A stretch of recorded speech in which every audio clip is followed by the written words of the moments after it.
Hello students, welcome all of you. इस video में मैं Abhay Kumar 12th boards annual examinations 2023 12वीं बोर्ड की 2023 की वार्षिक परीक्षाओं के लिए क्लास 12 फिजिक्स बुक 1 चैप्टर 3 से चैप्टर 5 तक के अति महत्वपूर्ण अनुमानित लघु उत्तरीय प्रश्नों VVI और most important short type guest questions को उत्तर सहित हिंदी माध्यम में डिस्कस करने जा रहा हूं।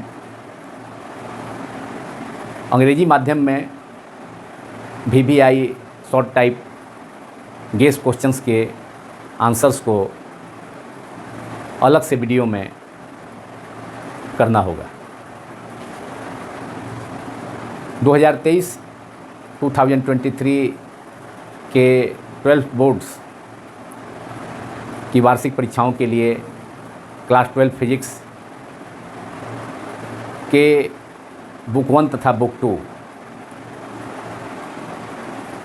का VVI long type guest questions अति महत्वपूर्ण दीर्घ उत्तरीय प्रश्नों के उत्तर को आप सभी स्टूडेंट्स मेरे YouTube channel physics quantum classes के प्लेलिस्ट्स अंग्रेजी तथा हिंदी माध्यम में अलग अलग प्लेलिस्ट बना हुआ है, उन प्लेलिस्ट से आप अंग्रेजी माध्यम में तथा हिंदी माध्यम में अलग अलग 2023 की फिजिक्स पेपर की वार्षिक परीक्षाओं के लिए दीर्घ उत्तरीय प्रश्नों के उत्तर को वाच कर सकते हैं। अब शुरू किया जाए। चैप्टर 3 से चैप्टर 5 तक के क्लास 12 फिजिक्स बुक 1 के VVI short type guest questions के उत्तर। क्वेश्चन नंबर 1, अपवाह वेग या अनुगमन वेग ड्रिफ्ट वेलोसिटी की परिभाषा दें तथा अपवाह वेग एवं विद्युत क्षेत्र के बीच संबंध को दर्शाने के लिए सूत्र को लिखें। तो अपवाह वेग या अनुगमन वेग को परिभाषित किया जा सकता है, जिसे आप सभी नोट कर सकते हैं। किसी चालक के अंदर बाहरी विद्युत क्षेत्र की उपस्थिति में इलेक्ट्रॉन का औसत वेग को अनुगमन वेग कहा जाता है। अनुगमन वेग को VD संकेत से सूचित किया जाता है। स्मॉल v सफिक्स में D और V के ऊपर तीर का निशान जो सदिश को निरूपित करता है। अब अपवाह वेग एवं विद्युत क्षेत्र के बीच संबंध दर्शाने वाला सूत्र VD सदिश VD vector equal to minus small e capital E vector upon small m into tau, जहाँ स्मॉल ई इलेक्ट्रॉन का आवेश है, प्रत्येक इलेक्ट्रॉन का आवेश है चालक के अंदर।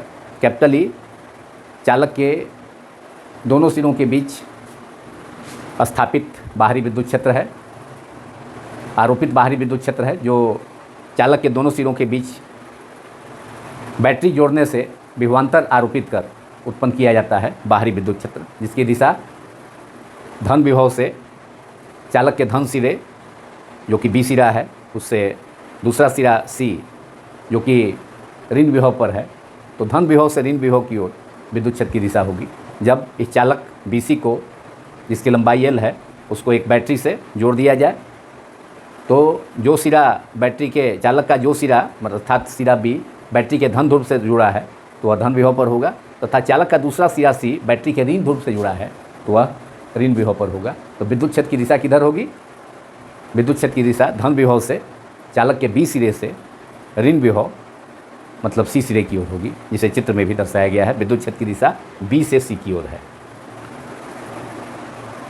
तो इलेक्ट्रॉन का जो ड्रिफ्ट होता है, अनुगमन होता है, वह आरोपित विद्युत चालक के अंदर इलेक्ट्रॉन का जो ड्रिफ्ट होता है, अपवाह होता है, वह चालक के सिरों पर आरोपित बाहरी विद्युत क्षेत्र या विभवांतर उसके विपरीत होता है। जैसा कि दर्शाया गया है, विद्युत क्षेत्र की दिशा है चालक के बी सिरे से सी सिरे की ओर, अर्थात धन सिरे से ऋण सिरों की, चालक के धन सिरे से ऋण सिरे की ओर या धन विभव से ऋण विभव की ओर। लेकिन इलेक्ट्रॉन का अपवाह हो रहा है चालक के अंदर सी से बी की ओर, अर्थात विद्युत क्षेत्र की दिशा के विपरीत। तो बाहरी विद्युत क्षेत्र के प्रभाव में चालक के अंदर इलेक्ट्रॉनों का औसत वेग को अपवाह वेग कहा जाता है। एम स्मॉल एम इलेक्ट्रॉन का द्रव्यमान है तथा टी क्या है? टी शिथिलन काल या श्रांति काल है, श्रांति काल, शिथिलन काल या श्रांति काल, जिसे रिलैक्सेशन टाइम कहा जाता है। चालक के अंदर इलेक्ट्रॉन का धन आयनों से दो लगातार टक्करों के बीच औसत समय अंतराल को श्रांति काल या शिथिलन काल कहा जाता है। अंग्रेजी में इसे रिलैक्सेशन टाइम कहते हैं और इसका संकेत टॉ होता है, ये टॉ है। तो यह सूत्र है इलेक्ट्रॉन का अपवाह वेग या अनुगमन वेग भी डी तथा बाहरी विद्युत क्षेत्र ई, जो चालक के सिरों पर, दोनों सिरों पर आरोपित किया जाता है, दोनों सिरों के बीच आरोपित किया जाता है। यहाँ स्पष्ट है इस सूत्र से कि भी डी बाहरी विद्युत क्षेत्र ई के क्या है? समानुपाती है। इस सूत्र को स्थापित करने के लिए भी अलग से भी पूछा जाता है कभी कभी, जिसे मेरे प्लेलिस्ट, मतलब मेरे यूट्यूब चैनल के प्लेलिस्ट में पूरे चैप्टर्स के जो वीडियोज हैं उनको देख करके डेरिवेशन को आप लोग, डेरिवेशन का वीडियोज उपलब्ध है जिसे देखा जा सकता है। कभी कभी अपवाह वेग तथा अनुगमन वेग के बीच संबंध दर्शाने के लिए कहा जाता है, या अपवाह वेग तथा विद्युत धारा के बीच संबंध स्थापित करें, डेरिवेशन भी आता है। तो अगर यह प्रश्न होता कि इलेक्ट्रॉन का अनुगमन वेग तथा विद्युत धारा के बीच संबंध दर्शाने वाले सूत्र को लिखें, तो वह सूत्र होता V D equal to I upon n e A. V D equals to, यहाँ मैं बगल में लिख देता हूँ, V D equal to I upon n e A. और इसे व्युत्पन्न करने के लिए भी अलग से पूछा जाता है, तो इसका डेरिवेशन भी मेरे current electricity chapter 3 class 12 physics के वीडियोज में उपलब्ध है। तो V D equal to I by n e A, यह क्या है? अनुगमन वेग तथा विद्युत धारा के बीच संबंध है, जहाँ आई चालक से प्रवाहित होने वाली धारा, एन क्या है? चालक के अंदर इलेक्ट्रॉनों का संख्या घनत्व है, चालक के प्रति इकाई आयतन में इलेक्ट्रॉनों की संख्या, स्मॉल ई क्या है? इलेक्ट्रॉन का आवेश है, तथा ये क्या है? चालक का क्षेत्रफल है। अब क्वेश्चन नंबर 2, प्रतिरोधकता की परिभाषा दें। प्रतिरोधकता का एसआई मात्रक एवं विमीय सूत्र को लिखें। प्रतिरोधकता या विशिष्ट प्रतिरोध, रेजिस्टिविटी, किसी चालक की इकाई लंबाई तथा इकाई क्षेत्रफल का प्रतिरोध को उस चालक की प्रतिरोधकता कहा जाता है। प्रतिरोधकता का सूत्र होता है rho equal to capital R into capital A upon L, जहाँ आर चालक का प्रतिरोध है, ए चालक का क्षेत्रफल है तथा एल क्या है? लंबाई है। और प्रतिरोधकता का विमीय सूत्र होता है अंडर ब्रैकेट एम एल का पावर 3 टी माइनस 3 ए माइनस 2। कभी कभी चालक की प्रतिरोधकता एवं अर्धचालक की प्रतिरोधकता पर ताप का क्या प्रभाव पड़ता है, तो यह अलग अलग प्रश्न पूछा जाता है। उसको भी मैं आप सभी को बता देता हूँ। हालांकि उसे VVI 2023 परीक्षा के लिए VVI शॉर्ट क्वेश्चंस के लिस्ट में नहीं रखा है, लेकिन कुछ 12th बोर्ड्स के एग्जामिनेशंस में, स्टेट्स बोर्ड्स के एग्जामिनेशंस में इसे अवश्य पूछा जाता है। तो किसी चालक की प्रतिरोधकता ताप बढ़ने के साथ घटती है, जबकि किसी अर्धचालक सेमीकंडक्टर की प्रतिरोधकता ताप बढ़ने के साथ घटती है। मतलब चालक की प्रतिरोधकता ताप बढ़ने से बढ़ती है, जबकि अर्धचालक की प्रतिरोधकता ताप बढ़ने के साथ घटती है। इसे ग्राफ के द्वारा भी दर्शाया जा सकता है। अब question number 3 short question VVI। एक 16 ओम प्रतिरोध वाले चालक तार को खींचकर उसकी लंबाई दोगुनी कर दी जाती है, तो तार का नया प्रतिरोध ज्ञात करें। यह भी एक बहुत ही इम्पॉर्टेंट शॉर्ट प्रॉब्लम है, जिसे 2 अंक के लघुत्तरीय प्रश्नों में 12th बोर्ड्स की परीक्षाओं में, फिजिक्स के पेपर्स में पूछा जाता है। 16 ओम चालक तार का प्रारंभिक प्रतिरोध कितना है? 16 ओम है। मतलब R1 कितना है? R1 प्रारंभिक प्रतिरोध मान लेते हैं 16 ओम है। R2 मालूम करना है। जब उसकी लंबाई दोगुनी कर दी जाए तो R2 कितना होगा, नया प्रतिरोध कितना होगा, यह मालूम करना है। तो जो हम जानते हैं कि चालक तार का प्रतिरोध लंबाई के वर्ग के समानुपाती होता है। मतलब R varies as L square. जब प्रतिरोधकता चालक की नियत हो, किसी पदार्थ विशेष के चालक के लिए उसकी प्रतिरोधकता नियत होती है, जबकि दूसरा पदार्थ अगर हो चालक तब उसकी प्रतिरोधकता बदलेगी, लेकिन किसी पदार्थ विशेष के लिए चालक की प्रतिरोधकता नियत होती है। तो R varies as L square, इसलिए रिलेशन लिखा जा सकता है इससे R2/R1 equal to L2 square upon L1 square. R2 को लिखा जा सकता है, R2 को बराबर करके K इंटू L2 स्क्वायर, और R1 को लिखा जा सकता है समानुपाती चिन्ह के बदले एक समानुपाती नियतांक K दे करके, तो R1 equal to K L1 square. दोनों का रेशियो अनुपात ले लेंगे तो R2/R1 equal to L2 square upon L1 square. यहाँ L2 क्या हो गया? 2L1, लंबाई दोगुनी कर दी गई तो L2 इक्वल टू 2L1 लिखा जाए का होल स्क्वायर अपॉन L1 का स्क्वायर। 2L1 स्क्वायर का मतलब 4L1 square upon L1 square, L1 square. अब L1 स्क्वायर अंश तथा हर में, न्यूमरेटर तथा डिनोमिनेटर में कैंसिल हो गया, इसलिए R2 कितना आया? R2/R1 equal to 4। तो हमारा इसलिए R2 को लिखा जा सकता है 4 into R1। R2/R1 equal to 4 हो गया, 4 गुना बढ़ गया। तो R1 कितना है? 16 ओम है, इसलिए R2 कितना हो जाएगा? 4 गुना 16, 4 गुना 16 बराबर है 48 ओम। 48 ओम आंसर।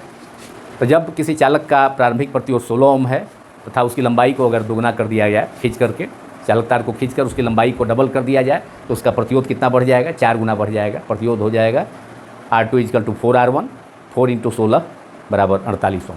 यही प्रश्न अगर चालक का प्रारंभिक प्रतिरोध 12 ओम होता और उसको लंबाई खींच करके उसकी लंबाई को दोगुना कर दिया जाए तो नया प्रतिरोध कितना हो जाएगा? तो नया प्रतिरोध हो जाएगा 4 गुना 12, 48 ओम। तो इस चीज़ को आप याद रखें, इस रिलेशन को। R2 equal to 4R1। जब किसी चालक जिसका प्रारंभिक प्रतिरोध दिया हुआ है और उसकी लंबाई को दूना खींच दिया जाए, माने दूना कर दिया जाए खींच करके चालक तार को, तो उसका प्रतिरोध कितना बढ़ जाता है? 4 गुना बढ़ जाता है। तो इस रिलेशन को आप लोग याद रखें, R2 इक्वल टू 4R1। तो प्रारंभिक प्रतिरोध का कोई भी मान होगा तो नया प्रतिरोध मालूम हो जाएगा। जैसे कि प्रारंभिक प्रतिरोध अगर 25 ओम है चालक तार का और उसकी लंबाई को खींच करके दुगना कर दिया जाए तो प्रतिरोध कितना हो जाएगा? R2 बराबर 4R1, 4 गुने 25 ओम बराबर 100 ओम, 100 ओम। तो R2 इक्वल टू 4R1, इस फार्मूला को आप याद रखें, शॉर्टकट फार्मूला। आप किसी भी प्रॉब्लम को सॉल्व कर सकते हैं अगर प्रतिरोध का प्रारंभिक मान दिया हुआ हो तो। क्वेश्चन नंबर 4, बहुत ही इंपॉर्टेंट प्रश्न। कार्बन प्रतिरोधक के कलर कोड से आप क्या समझते हैं? बहुत ही इंपॉर्टेंट प्रश्न है जिसे 12th बोर्ड्स की परीक्षाओं में अक्सर पूछा जाता है, बराबर पूछा जाता है। कार्बन प्रतिरोधक का आकार बहुत छोटा होता है, अतः कार्बन प्रतिरोध के आवरण पर, कवर पर, टीन का कवर होता है कार्बन प्रतिरोधक में, तो उस पर विभिन्न रंगों की 4 रंगीन पट्टियाँ बना दी जाती हैं, दर्शा दी जाती हैं, जिनकी सहायता से प्रतिरोध का, कार्बन प्रतिरोध का मान ज्ञात किया जा सकता है। तो आप लोग नोट करें, कार्बन प्रतिरोध का मान ज्ञात करने के लिए, कार्बन प्रतिरोधक के प्रतिरोध का मान ज्ञात करने के लिए उसके आवरण पर विभिन्न रंगों के 4 रंगीन पट्टियों का उपयोग किया जाता है, जिनके प्रतिरोध के संख्यात्मक मान के लिए 0 से 9 तक के 10 अंकों का उपयोग किया जाता है, और इसे कार्बन प्रतिरोधक का कलर कोड कहा जाता है। जैसे कि लाल रंग के, मतलब लाल रंग के लिए अगर रंगीन पट्टी लाल हो तो उसके प्रतिरोध का संख्यात्मक मान, उसका कलर कोड कितना हो जाएगा? 2 हो जाएगा। अगर नारंगी हो, अगर रंगीन पट्टी नारंगी है तो उसके प्रतिरोध का संख्यात्मक मान 3 हो जाएगा। अगर रंगीन पट्टी पीला हो तो उसके प्रतिरोध का मान, मतलब उसका कलर कोड 4 हो जाएगा। अगर रंगीन पट्टी हरा हो तो उसका कलर कोड का मान, प्रतिरोध का संख्यात्मक मान 5 होगा। इसी ढंग से तो कार्बन प्रतिरोधक के कलर कोड की सहायता से प्रतिरोध का मान ज्ञात करने के लिए तथा प्रतिरोध के संख्यात्मक मान का निर्धारण के लिए एक सेंटेंस को याद रखना होता है, एक वाक्य को याद रखना होता है। BB Roy Great Britain very good wife.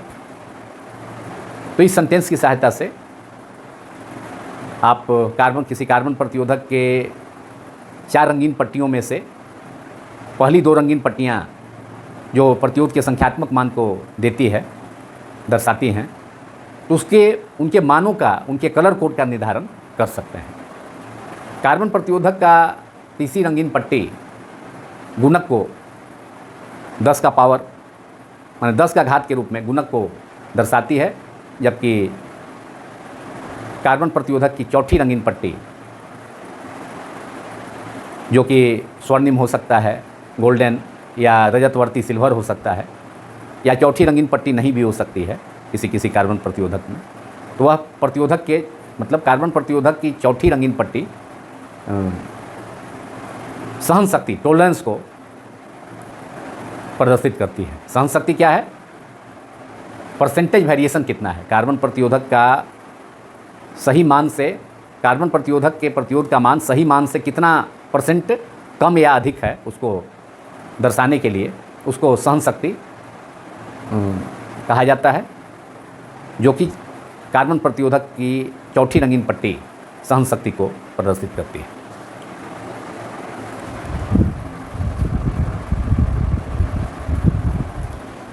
अब क्वेश्चन नंबर 5, 12 ओम के 4 प्रतिरोधकों को समानांतर क्रम में जोड़ा जाता है। इस प्रकार के 3 संयोजनों को श्रेणी क्रम में जोड़ा जाता है। कुल प्रतिरोध कितना होगा? इस प्रॉब्लम को लघु उत्तरीय प्रश्न में 2018 की बिहार 12th बोर्ड की परीक्षा BSEB में पूछा गया था। यहाँ 12 ओम के 4 प्रतिरोधक श्रेणी क्रम में संयोजित हैं और इस प्रकार का 3 संयोजन है। 12 ओम के प्रतिरोधों का 3 सेट है। पहला सेट है जिसमें 4 प्रतिरोधक हैं, प्रत्येक का प्रतिरोध 12 ओम है। दूसरा सेट में भी 12 ओम के 4 प्रतिरोधक हैं, आपस में समानांतर क्रम में जुड़े हैं, तथा फिर उसके बाद फिर 12 ओम के तीसरा सेट है जिसमें भी 12 ओम के 4 प्रतिरोधक श्रेणी क्रम में समानांतर क्रम में जुड़े हैं, जिसे फिगर में चित्र में दर्शाया भी गया है। अब इन संयोजनों को तीनों संयोजन मतलब 12 ओम के 4 प्रतिरोधक के 3 सेट है जो कि आपस में श्रेणी क्रम में समानांतर क्रम में जुड़े हैं। लेकिन अब इन तीनों सेटों को एक साथ श्रेणी क्रम में जोड़ा जाता है, जैसा कि यहाँ दिखाया भी गया है। इन चारों का मतलब पहले सेट में 12 ओम के 4 प्रतिरोधक समानांतर क्रम में जुड़े हैं। अब इसको जोड़ दिया गया श्रेणी क्रम में, फिर दूसरा सेट 12 ओम के 4 प्रतिरोधक के साथ श्रेणी क्रम में जोड़ा गया, जिससे कि श्रेणी क्रम में क्या होता है, समान धारा प्रवाहित होती है। समानांतर क्रम में क्या होता है, प्रतिरोधों का समानांतर क्रम में धारा वितरित हो जाती है प्रत्येक प्रतिरोध में। अगर यहाँ A तथा B के बीच बैटरी जोड़ दिया जाए तो कुल धारा यहाँ 4 भागों में बढ़ जाएगी। हालांकि बराबर प्रतिरोध का मान समान है, इसलिए प्रत्येक प्रतिरोध से समान धारा माने मुख्य धारा समान रूप से वितरित होगी प्रत्येक प्रतिरोधक में, लेकिन श्रेणी क्रम संयोजन में समान धारा प्रवाहित होती है। और फिर इस दूसरे सेट को भी 12 ओम प्रतिरोधक के 4 प्रतिरोधक को आपस में समानांतर क्रम में जोड़कर फिर इस संयोजन को फिर 12 ओम प्रतिरोध के 4 प्रतिरोधों जो कि आपस में समानांतर क्रम में जुड़े हैं, तो उसके तीसरे सेट के साथ फिर इस दूसरे सेट को श्रेणी क्रम में जोड़ा जाता है। तो प्रत्येक सेट का कुल प्रतिरोध कितना हो जाएगा, इसमें प्रत्येक सेट का निकाल लें। पहले सेट का 4 प्रतिरोधक हैं 12 ओम के, तो समतुल्य प्रतिरोध कितना हो जाएगा। समानांतर क्रम संयोजन में कुल प्रतिरोध कितना होता है, Rp = R/N। तो 12 बटा प्रतिरोधकों की संख्या कितनी है, 4 है, तो 12/4 12/4 दैट इज़ 3 ओम। तो अब क्या होगा कि 4 प्रतिरोधकों का 12 ओम के 4 प्रतिरोधकों का समानांतर क्रम संयोजन का पहला सेट है, उसका कुल प्रतिरोध कितना हो गया, 12/4 3 ओम हो गया। अब इस 3 ओम के प्रतिरोध को श्रेणी क्रम में जोड़ा जाता है दूसरे सेट से। 12 ओम प्रतिरोध के 4 प्रतिरोधक समान प्रतिरोधक फिर समानांतर क्रम में जुड़े हैं, तो इनका भी कुल प्रतिरोध कितना हो जाएगा, 12/4 दैट इज़ 3 ओम। चूँकि समानांतर क्रम संयोजन में कुल प्रतिरोध का सूत्र होता है, समान प्रतिरोधों का समानांतर क्रम संयोजन में सूत्र होता है Rp = R/N, जहाँ R प्रत्येक समान प्रतिरोध का मान है जो कि कितना है, जो कि 12 ओम है। और प्रतिरोधकों की संख्या कितनी है, प्रतिरोधकों की संख्या कितनी है, 4 है, 1 2 3 4, तो 12/4 बराबर है 3 ओम। फिर दूसरे सेट का भी 12 ओम के 4 प्रतिरोधक आपस में श्रेणी क्रम में जुड़े हैं, इनका भी समतुल्य प्रतिरोध कितना हो जाएगा, 3 ओम हो जाएगा। 12/4 12/4 = 3 ओम। और इसे फिर श्रेणी क्रम में जोड़ा गया है किससे, किसके साथ जोड़ा गया है श्रेणी क्रम में, तीसरा सेट है 12 ओम प्रतिरोधक के 12 ओम प्रतिरोध के 4 समान प्रतिरोधक हैं, तो जो आपस में समानांतर क्रम में जुड़े हैं, तो उसके साथ जोड़ा जाता है किसे, उसके साथ जोड़ दिया गया 12 ओम के 4 प्रतिरोधों का समान प्रतिरोधों का जो समानांतर क्रम में जुड़ा सेट है, उसके साथ जोड़ दिया गया तीसरा सेट को, 12 ओम का ही वहाँ भी 4 प्रतिरोधक है उसमें भी। तो इस प्रकार इसका भी तीसरे सेट का भी समतुल्य प्रतिरोध कितना हो जाएगा, 12/4 3 ओम इसका भी हो जाएगा। अब आपस में तीनों सेट के प्रतिरोधक जो आपस में समानांतर क्रम में जुड़े हैं, तो प्रत्येक सेट का आपस में समानांतर क्रम में है, लेकिन एक दूसरे के साथ तीनों सेट श्रेणी क्रम में जुड़ा हुआ है। यहाँ श्रेणी क्रम में है, फिर यहाँ श्रेणी क्रम में है। तो इस प्रकार प्रत्येक से होकर के क्या होगा, समान धारा प्रवाहित होगी प्रत्येक सेट से होकर के। तो इस प्रकार अब तीनों सेट का समतुल्य प्रतिरोध कितना हो गया, 3 ओम 3 ओम 3 ओम। और ए तथा बी बिंदुओं के बीच अगर बाहर से बैटरी जोड़ दिया जाए तो इसमें तीनों प्रतिरोधक से होकर के समान धारा प्रवाहित होगी, आई। और श्रेणी क्रम संयोजन में अब कुल प्रतिरोध कितना हो जाएगा, अब ये तीनों पर 3 ओम का प्रतिरोध जो कि 12 ओम के 4 प्रतिरोधों का समतुल्य प्रतिरोध है पहले सेट का, फिर दूसरे सेट में भी 12 ओम के 4 प्रतिरोधक समानांतर क्रम में जुड़े हैं, उनका समतुल्य प्रतिरोध फिर 3 ओम, तथा तीसरा सेट जिसमें 12 ओम के 4 प्रतिरोधक जुड़े हैं उसका भी समतुल्य प्रतिरोध 3 ओम। और ये तीनों प्रतिरोध 3 ओम के 3 प्रतिरोधक श्रेणी क्रम में है, तो कुल प्रतिरोध कितना हो जाएगा, RS = ए तथा बी बिंदुओं के बीच कुल प्रतिरोध कितना हो जाएगा, RAB = R सीरीज कनेक्शन में RS लिखा जाता है कुल प्रतिरोध को, = कितना हो जाएगा, 3 + 3 + 3 दैट इज 9 ओम, 9 ओम हो गया, 3 + 3 + 3। नहीं तो समान प्रतिरोधक होता है तो n समान प्रतिरोधकों का श्रेणी क्रम में संयोजन में कुल प्रतिरोध कितना होता है, n × R। और तथा समानांतर क्रम में क्या होता है, Rp = R/N, जिसके हेल्प से हमने 4 प्रतिरोधों के समानांतर प्रत्येक सेट में 4 प्रतिरोधों के समानांतर क्रम संयोजन का कुल प्रतिरोध ज्ञात किया था। तो यहाँ पर हो जाएगा n × R। n का मान कितना है, 3 प्रतिरोध है, प्रतिरोधकों की समान प्रतिरोधकों की संख्या 3 है और प्रत्येक प्रतिरोध का मान 3 है, तो 3 × 3 9 ओम।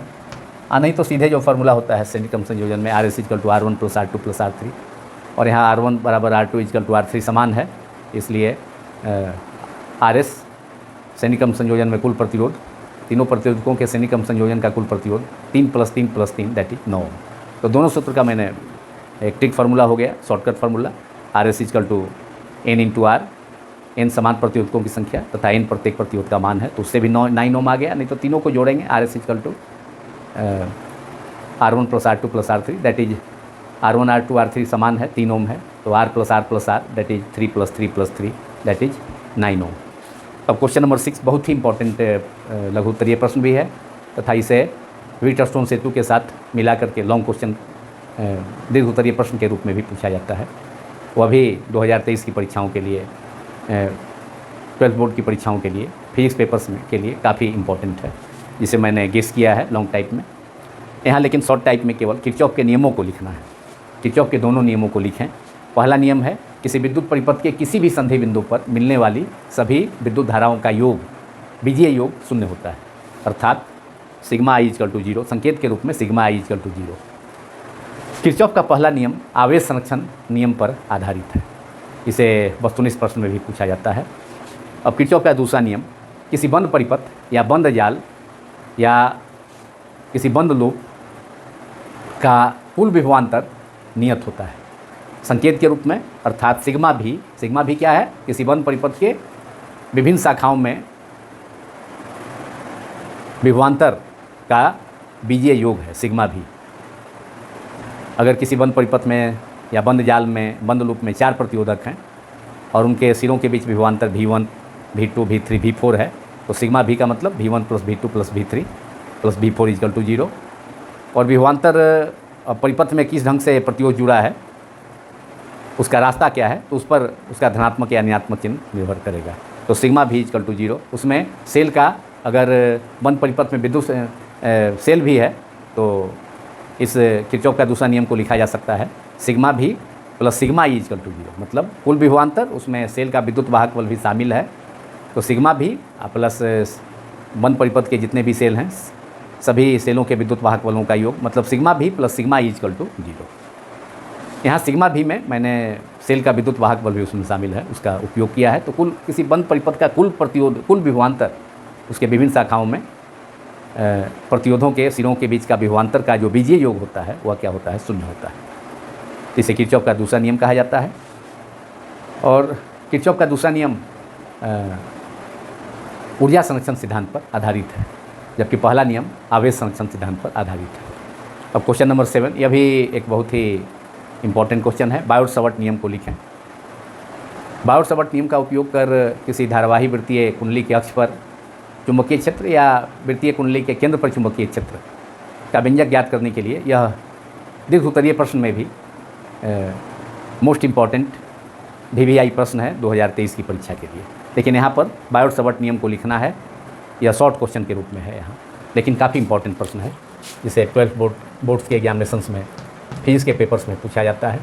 बायोट-सावर्ट ने किसी धारावाही चालक, जो किसी भी आकृति का हो सकता है, सीधा चालक तार हो सकता है या वृत्ताकार हो सकता है, तो किसी भी आकृति का धारावाही चालक से होकर प्रवाहित होने वाली धारा के कारण उस धारावाही चालक के एक अल्पांश के कारण, मतलब बायोट-सावर्ट का नियम किसी धारावाही चालक के किसी अल्पांश लंबाई, सपोज कर लिया अल्पांश लंबाई का मान dl है, तो उसके कारण उसके चुंबकीय क्षेत्र में स्थित अल्पांश से r दूरी पर स्थित अगर बिंदु P है तो वहाँ पर चुंबकीय क्षेत्र का मान कितना होगा उसके लिए एक गणितीय व्यंजक दिया। अर्थात बायोट एवं सावर्ट ने, जो कि फ्रांस के वैज्ञानिक थे, किसी धारावाही चालक के अल्पांश के कारण किसी बिंदु पर, उसके चुंबकीय क्षेत्र में स्थित किसी बिंदु पर चुंबकीय क्षेत्र का मान ज्ञात करने के लिए एक गणितीय व्यंजक दिया, जिसे बायोट-सावर्ट नियम कहा जाता है। तथा वह गणितीय व्यंजक है dB। dB क्या है? dB किसी धारावाही चालक के अल्पांश लंबाई dl के कारण उससे r दूरी पर स्थित बिंदु P पर चुंबकीय क्षेत्र का मान है। dB वेक्टर का मॉड ऐसे लिखा जा सकता है। चुंबकीय क्षेत्र का मान हो गया धारावाही अल्पांश के कारण, धारावाही चालक के किसी धारावाही अल्पांश के कारण उससे r दूरी पर स्थित बिंदु पर चुंबकीय क्षेत्र का मान dB है, उसका मापांक हो गया। क्योंकि बायोट-सावर्ट नियम किसी बिंदु पर, चुंबकीय क्षेत्र के किसी बिंदु पर धारावाही अल्पांश के कारण चुंबकीय क्षेत्र में स्थित किसी बिंदु पर चुंबकीय क्षेत्र का मान देता है, इसलिए dB वेक्टर का mod equal to μ0/4 pi multiplied by I dl sine theta upon r²।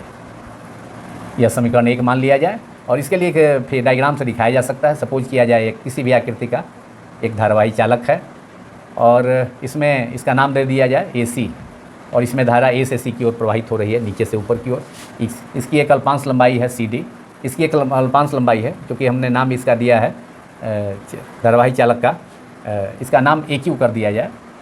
तो A से Q की ओर विद्युत धारा I प्रवाहित होती है, मतलब नीचे से ऊपर की ओर, और इसका एक अल्पांश लंबाई है CD है, अल्पांश है CD इस धारावाही चालक का, एक छोटा सा भाग, छोटी सी लंबाई CD, जिसकी लंबाई कितनी है dl सपोज किया जाए।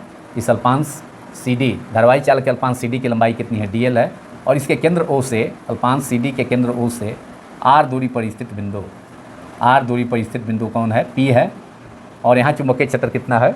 dB है। माने अल्पांश CD के, धारावाही चालक के अल्पांश लंबाई, अल्पांश CD जिसकी लंबाई dl है, उसके कारण अल्पांश के केंद्र से r दूरी पर स्थित बिंदु P पर चुंबकीय क्षेत्र कितना है? dB है, जिसकी दिशा दाहिने हाथ का अंगूठा नियम या दाहिने हाथ का ये हथेली नियम या दक्षिणावर्ती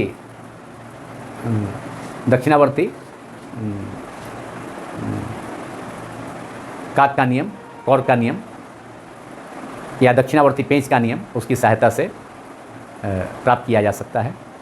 तो अगर अंगूठा को धारावाही चालक से प्रवाहित धारा की दिशा में रखा जाए, जो कि A से Q की ओर है, चालक के सिरा A से Q की ओर है, तो अंगूठा को रखा जाए तो मुड़ी हुई उंगलियां क्या देंगी? चुंबकीय क्षेत्र की दिशा देंगी जो कि अंदर की ओर निर्दिष्ट है, इसलिए यहाँ चुंबकीय क्षेत्र की दिशा क्या होगी, क्रॉस दे करके घेर दिया गया है सर्किल के अंदर। और इसे dB, ये चुंबकीय क्षेत्र dB हो गया जिसकी दिशा क्या है तल के लंबवत अंदर की ओर निर्दिष्ट है। dl तथा r को मिलाने वाले, मतलब इसकी दिशा जो है dl तथा r, मतलब अल्पांश लंबाई तथा अल्पांश लंबाई के केंद्र से P बिंदु की दूरी जिस तल में स्थित है उसके तल के लंबवत अंदर की ओर निर्दिष्ट है दाहिने हाथ का अंगूठा नियम से, या दाहिने हाथ का हथेली नियम। अंगूठा को रखेंगे धारावाही चालक से प्रवाहित धारा की दिशा में जो कि A से Q की ओर है, तो हथेली जिस ओर निर्दिष्ट होगी, हथेली किधर जा रहा है, अंदर की ओर जा रहा है, तो वह चुंबकीय क्षेत्र की दिशा होगी उस बिंदु की ओर। मतलब हथेली को किधर रखें, चारों उंगलियों को किधर फैलाएंगे, उस बिंदु की ओर जहाँ चुंबकीय क्षेत्र ज्ञात करना है। तो चुंबकीय क्षेत्र इस चालक तार से दाईं ओर है, इधर हथेली को, चारों उंगलियों को, दाहिने हाथ की चारों उंगलियों को सहित हथेली को इधर फैलाया गया, तो हथेली की जो दिशा होगी, हथेली किधर है, अंदर की ओर है, तो इसलिए P बिंदु पर चुंबकीय क्षेत्र की दिशा किधर होगी, तल के लंबवत अंदर की ओर होगी, जिसे क्रॉस दे करके वृत्त, एक छोटा वृत्त के अंदर क्रॉस दे करके दर्शाया गया है। तो ही चुंबकीय क्षेत्र dB है जो कि धारावाही चालक AQ के अल्पांश CD जिसकी लंबाई dl है उसके कारण है। तथा थीटा क्या है यहाँ पर, थीटा अल्पांश का केंद्र CD का केंद्र O से P बिंदु को मिलाने वाली रेखा द्वारा अल्पांश पर बना कोण थीटा का ज्या है, साइन थीटा।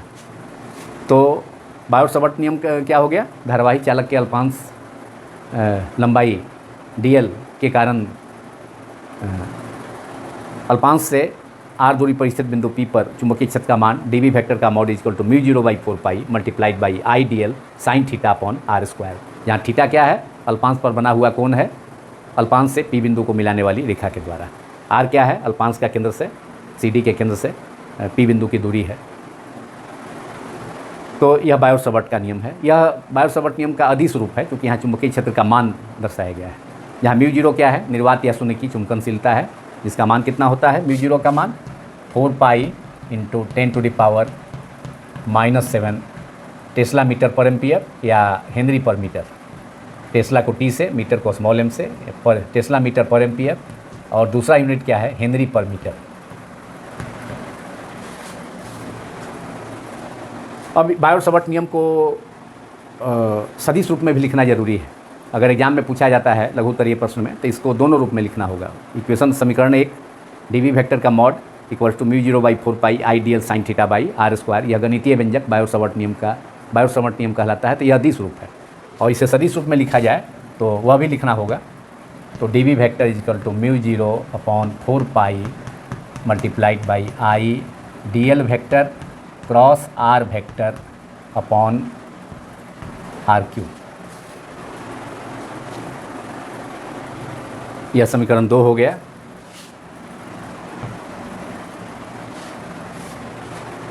यह सदिश रूप हो गया। I dl vector cross r vector, यहाँ सदिश गुणन है, अल्पांश क्षेत्र सदिश, अल्पांश लंबाई सदिश। dl क्या है, अल्पांश लंबाई है। da वेक्टर होता है, विद्युत फ्लक्स के केस में लिया जाता है, तो वो अल्पांश क्षेत्र सदिश होता है। लेकिन यहाँ dl वेक्टर है तो अल्पांश लंबाई, अल्पांश सदिश इसे कहा जा सकता है, अल्पांश लंबाई सदिश या अल्पांश सदिश dl वेक्टर तथा क्रॉस है, यहाँ सदिश गुणन है r वेक्टर। r वेक्टर क्या है, अल्पांश लंबाई CD, अल्पांश CD का केंद्र O से P बिंदु को मिलाने वाली रेखा की दूरी r है। अब इसकी दिशा O से P की ओर दर्शा दी जाए तो ये अल्पांश क्षेत्र सदिश हो जाएगा, r वेक्टर हो जाएगा। तो dl वेक्टर क्या हो गया, अल्पांश सदिश तथा r वेक्टर, O बिंदु से P बिंदु की दूरी r है, दिशा O से P की ओर है, तो अल्पांश ये क्या हो जाएगा, ये स्थिति सदिश हो जाएगा, ये स्थिति सदिश हो जाएगा। तो dl वेक्टर क्रॉस P बिंदु की स्थिति सदिश हो जाएगा अल्पांश के केंद्र से।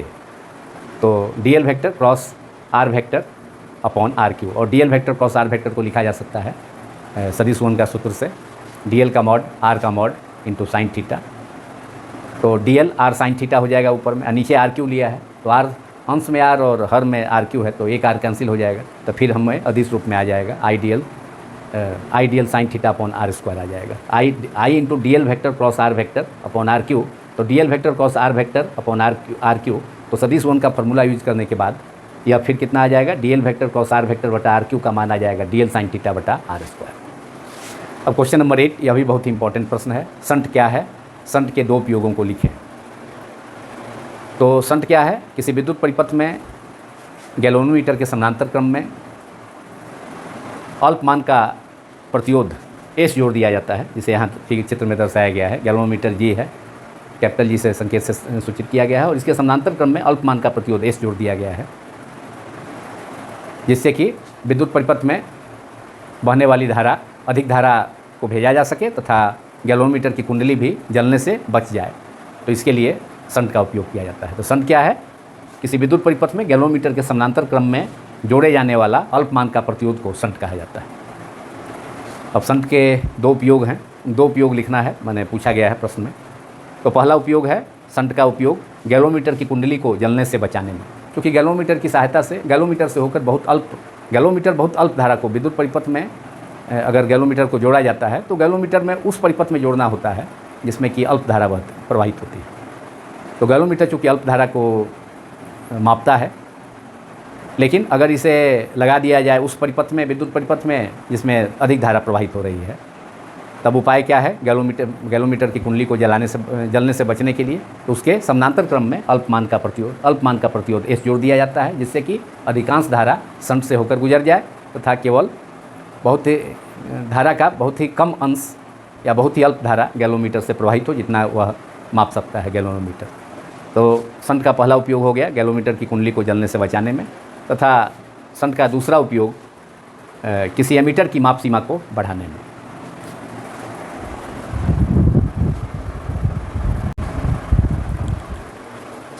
अब ये शॉर्ट क्वेश्चन 9, फ्लेमिंग के वाम हस्त नियम या बाएं हाथ का नियम को लिखें।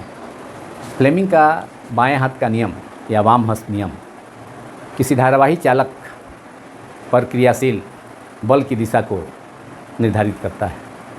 यदि हम अपने बाएं हाथ की पहली 3 अंगुलियों को, अर्थात अंगूठा, तर्जनी तथा मध्यमा को परस्पर लंबवत फैलाएं, एक दूसरे के लंबवत फैलाएं, तो यदि बाएं हाथ की तर्जनी चुंबकीय क्षेत्र की दिशा को निर्दिष्ट करे तथा मध्यमा, मतलब अर्थात बाएं हाथ का मध्यमा, वह धारावाही चालक से प्रवाहित होने वाली धारा की दिशा को निर्दिष्ट करे, दर्शाए, तो बाएं हाथ का अंगूठा, थंब, उस धारावाही चालक पर क्रियाशील बल की दिशा को दर्शाएगा या बल की दिशा को निर्दिष्ट करता है। तो इस प्रकार बाएं हाथ की तर्जनी चुंबकीय क्षेत्र बी वेक्टर की दिशा को, बाएं हाथ की मध्यमा मिडिल फिंगर चालक से प्रवाहित धारा की दिशा को निर्दिष्ट करता है। तो बाएं हाथ का अंगूठा उस धारावाही चालक पर क्रियाशील बल की दिशा को दर्शाएगा। इसे फ्लेमिंग का बाएं हाथ का नियम या फ्लेमिंग के वाम हस्त नियम, फ्लेमिंग्स लेफ्ट हैंड रूल कहा जाता है। अब क्वेश्चन नंबर 10, पृथ्वी के चुंबकीय तत्वों से आप क्या समझते हैं? बहुत ही इंपॉर्टेंट प्रश्न है, जिसे सभी 12th स्टेट्स बोर्ड्स के एग्जामिनेशंस में लघु उत्तरीय प्रश्नों में 2 अंक या 3 अंक के लघु उत्तरीय प्रश्नों में पूछा जाता है। कुछ बोर्ड्स की परीक्षाओं में, 12th बोर्ड की परीक्षाओं में 3 अंक के भी लघु उत्तरीय प्रश्न पूछे जाते हैं। तो इसका उत्तर होगा पृथ्वी के चुंबकीय तत्व magnetic elements of the earth. तो पहले इसे डिफाइन कर लिया जाए और उसके बाद पृथ्वी के चुंबकीय तत्व कौन कौन हैं उनके बारे में जाना जाएगा। तो पृथ्वी के किसी स्थान या जगह पर पृथ्वी के चुंबकीय क्षेत्र का मान एवं दिशा की पूर्ण जानकारी देने के लिए, प्राप्त करने के लिए जिन राशियों का उपयोग किया जाता है, उन्हें पृथ्वी के चुंबकीय तत्व कहा जाता है।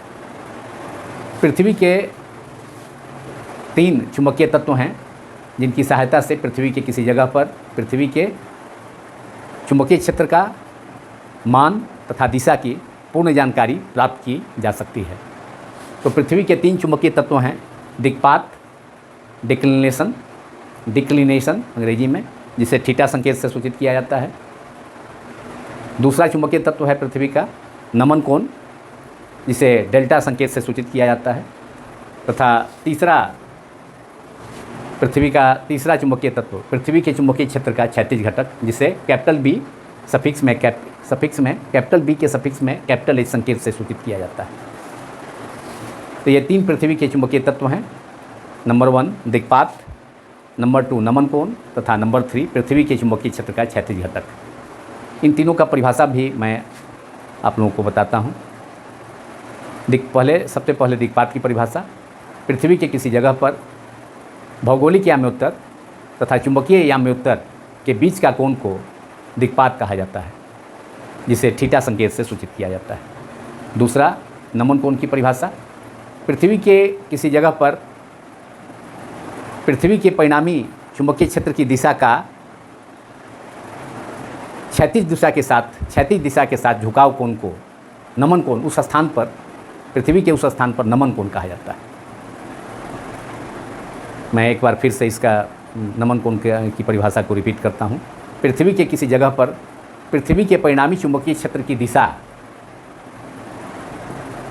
जिसे कैपिटल बी के ऊपर तीर का निशान देकर सूचित किया जा सकता है, पृथ्वी के परिणामी चुंबकीय क्षेत्र की दिशा को। तो पृथ्वी के किसी जगह पर उसके परिणामी चुंबकीय क्षेत्र की दिशा का क्षैतिज दिशा के साथ झुकाव कोण को उस स्थान पर नमन कोण कहा जाता है। नमन कोण को डेल्टा संकेत से सूचित किया जाता है। अब तीसरा घटक है, मतलब तीसरा चुंबकीय तत्व है पृथ्वी का चुंबकीय तत्व, पृथ्वी के चुंबकीय क्षेत्र का क्षैतिज घटक, जिसे कैपिटल बी सफिक्स में कैपिटल एच संकेत द्वारा सूचित किया जाता है। तो पृथ्वी के किसी जगह पर पृथ्वी का परिणामी चुंबकीय क्षेत्र कैपिटल बी सदिश का क्षैतिज दिशा में घटक को पृथ्वी के चुंबकीय क्षेत्र का क्षैतिज घटक कहा जाता है। इसे मैं डायग्राम से भी, चित्र द्वारा भी प्रदर्शित करता हूँ। माना जाए कि पृथ्वी के किसी जगह पर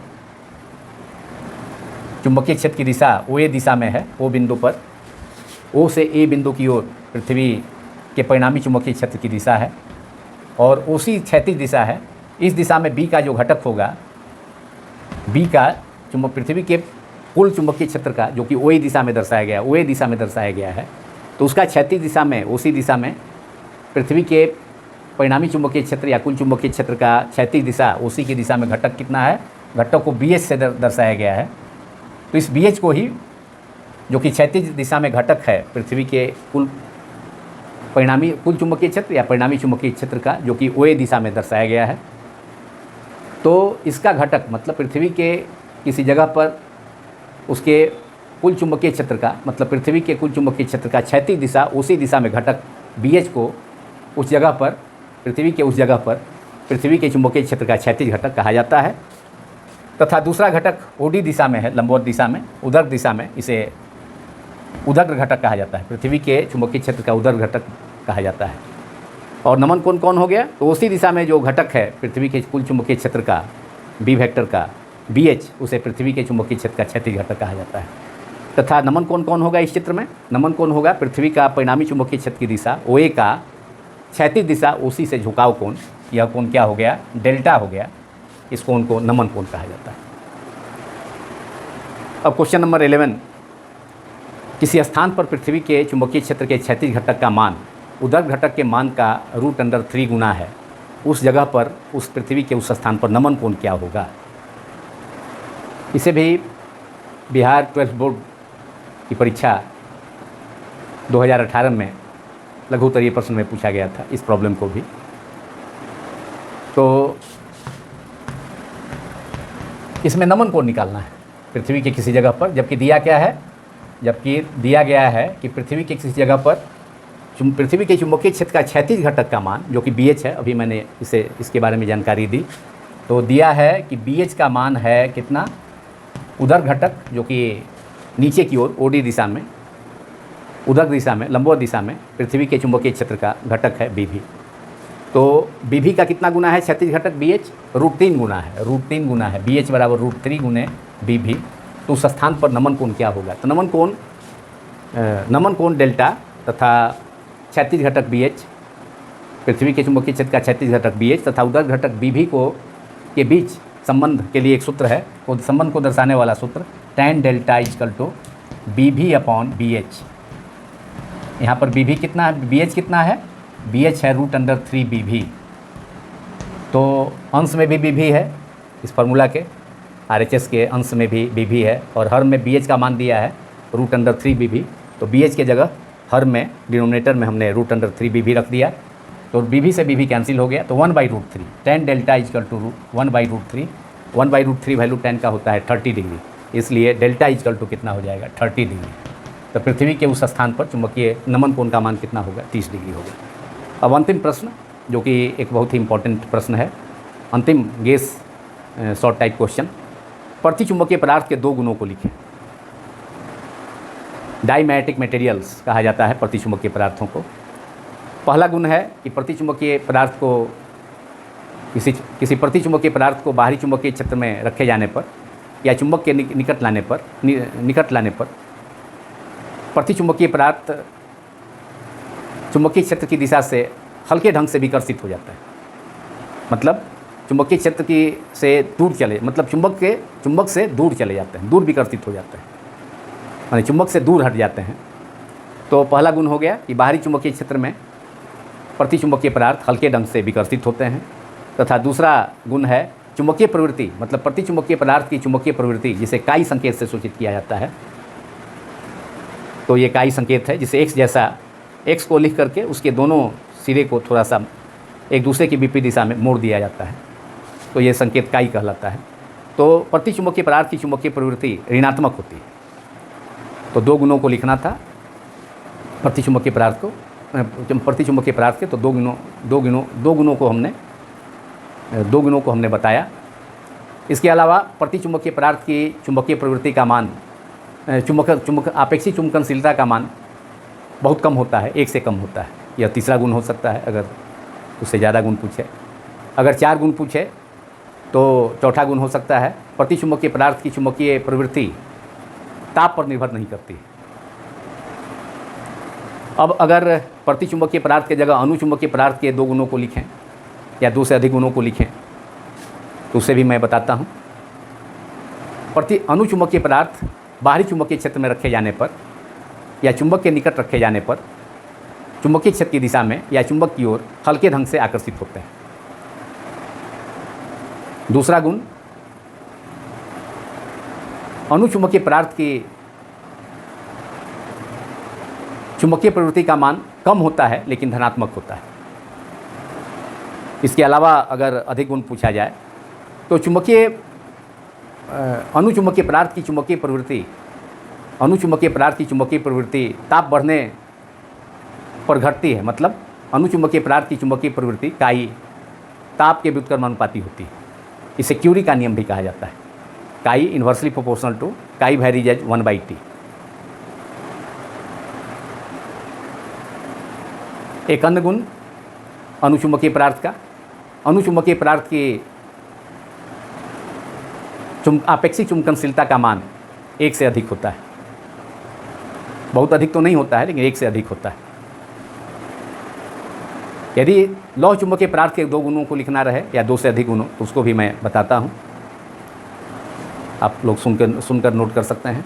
लौह चुंबकीय पदार्थ बाहरी चुंबकीय क्षेत्र में या चुंबक के नज़दीक रखे जाने पर शक्तिशाली ढंग से आकर्षित होते हैं, जैसे कि लोहा, कोबाल्ट, निकेल इत्यादि लौह चुंबकीय पदार्थ के उदाहरण हैं। लौह चुंबकीय पदार्थ की आपेक्षिक चुंबकनशीलता μr का मान 1 से बहुत अधिक होता है। लौह चुंबकीय पदार्थ को गर्म करने पर उनका चुंबकत्व समाप्त हो जाता है। मतलब ताप बढ़ने पर लौह चुंबकीय पदार्थ क्यूरी ताप से अधिक ताप तक गर्म करने पर लौह चुंबकीय पदार्थ अनुचुंबकीय पदार्थ की तरह आचरण करते हैं। अर्थात ताप बढ़ने से लौह चुंबकीय पदार्थ का चुंबकत्व कम होता है। तथा लौह चुंबकीय एक अन्य गुण, चौथा गुण लौह चुंबकीय पदार्थ का, लौह चुंबकीय पदार्थ से होकर चुंबकीय क्षेत्र रेखाएँ, माने अधिकांश चुंबकीय क्षेत्र रेखाएँ अगर बाहरी चुंबकीय क्षेत्र में रखा जाए, चुंबक के दो ध्रुवखंडों के बीच अगर लौह चुंबकीय पदार्थ को रखा जाए तो चुंबकीय क्षेत्र रेखाएँ, अधिकांश चुंबकीय क्षेत्र रेखाएँ लौह चुंबकीय पदार्थ से ही होकर, पदार्थ के मटेरियल से ही होकर के, लौह चुंबकीय पदार्थ से ही होकर के गुजरती हैं। इस प्रकार इस वीडियो में मैंने क्लास 12 फिजिक्स बुक 1 चैप्टर 3 से चैप्टर 5 तक के मोस्ट इम्पॉर्टेंट, अति महत्वपूर्ण शॉर्ट टाइप गेस क्वेश्चंस को उत्तर सहित डिस्कस किया, जो केवल संख्या में 12 क्वेश्चंस हैं, ओनली 12 क्वेश्चंस हैं 3 चैप्टर्स में, जिन्हें तैयार करने में 2023 की वार्षिक परीक्षाओं, मतलब 12 बोर्ड्स की वार्षिक परीक्षाओं, जिनमें बिहार बोर्ड के अलावा अन्य 12 स्टेट्स बोर्ड्स भी शामिल हैं, सभी के लिए, सभी 12 बोर्ड्स की परीक्षाओं के लिए मैंने इसे तैयार किया है। बिहार 12 स्टेट बोर्ड के एग्जामिनेशन के अलावा, तो ये सभी प्रश्न 12 स्टेट बोर्ड्स एग्जामिनेशंस 2023 के लिए बहुत ही इम्पॉर्टेंट हैं। इन्हें आप सभी तैयार करें। यदि यह वीडियो आप सभी को पसंद आया हो तो इस वीडियो को अधिक से अधिक लाइक करें तथा मेरे YouTube channel physics quantum classes को अधिक से अधिक संख्या में सब्सक्राइब भी करें। Thank you very much.